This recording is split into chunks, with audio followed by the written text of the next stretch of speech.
By the way, you are not at fault for having gone asleep, for having your mind veiled and walking about in darkness, and which is just ignorance. You are not at fault for that. You haven't done anything to be immersed into this darkness or ignorance. This was a deliberate experiment by the divine. I think it even says that in the Bible, in Romans somewhere, that creation was subjected to futility. I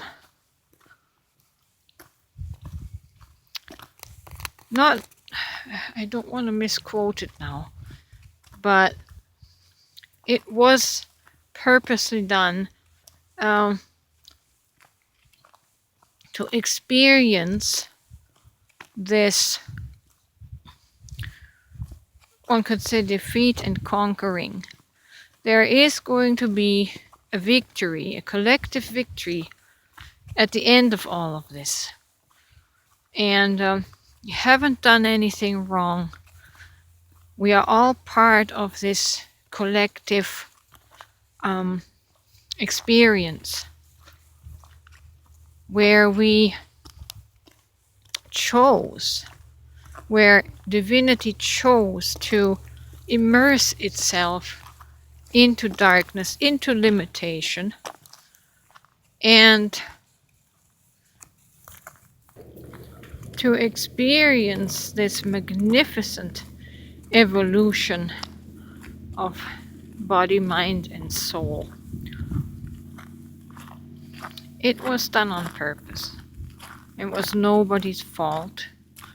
And some people believe that we became victims of some dark forces in the universe.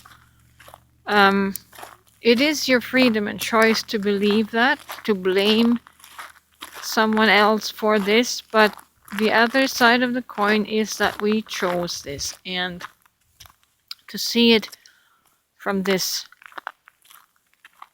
side. And as my own soul is evolving in conscious awareness, I have the luxury and the privilege to seeing it from the other side, not the side of being a victim at someone else's whims, but that we all agreed to this game, if you will, and there have to be villains and heroes, and we are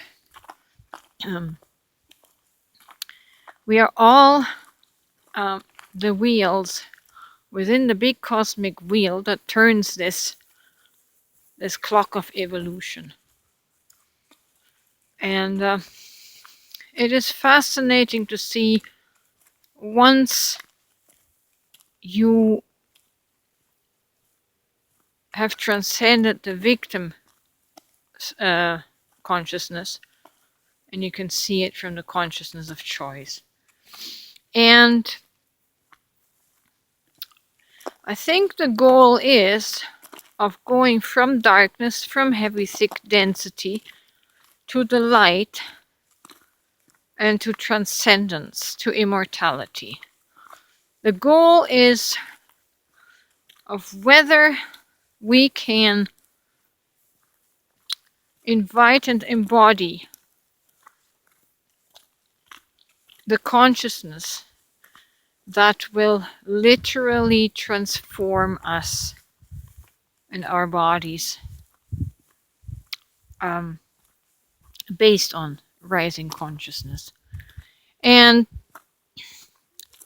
I don't know if we're going to achieve it in the next 30 years, which would be my average lifespan unless something happens. But I don't see it happening that quickly. That would mean if I want to continue participating in this experiment of mortality to immortality, and you have to be in the body to experience that. You have to be a player in the mortal body to experience what it means of going from death to immortality, from mortality to immortality in your flesh body. So on that account, I will probably keep coming back, probably keep incarnating until, if that is the choice that my soul has made.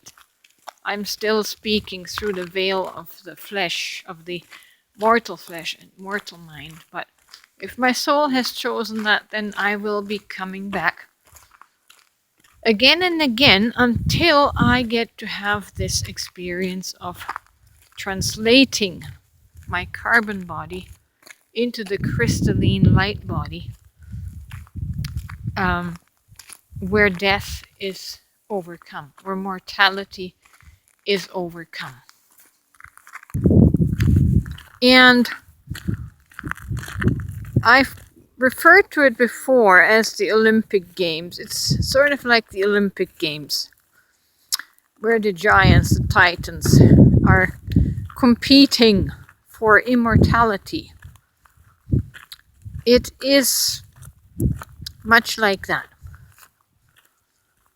Divinity subjecting itself to absolute imprisonment, into density, into mortality, into elemental bodies, and via consciousness ascending or climbing out of that lower density and translating the body, just like the example of Jesus on the Mount of Transfiguration,